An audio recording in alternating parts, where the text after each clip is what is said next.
көп адамдар маған дайректке мынандай сұрақ қояды. Өте жиі кездесетін сұрақтардың бірі, Ардағы мен түс көрем, және де ол түстер өте жаман болады. Түсімде ит, қара иттер қабады, немесе аспаннан жерге қарай құлап бара жатам, биік ғимараттардан құлайым, шошиым, тағы да басқа.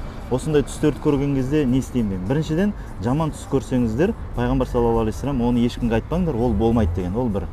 Екіншіден, жақсы түс көрсеңдер, оны тек қана жақын адамдарыңа ғана айтыңдар, және де оны жақсылыққа жорыңдар дейді.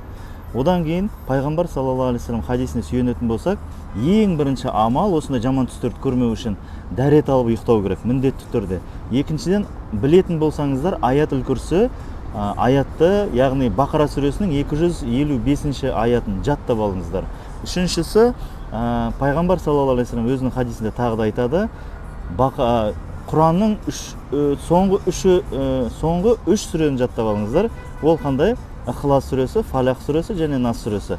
Ихлас, Фалақ, Нас сүресін қолды жайып оқисыздар да, үрлеп беттен бастап қол жеткенше дейін соны денеңізді сүртесіздер.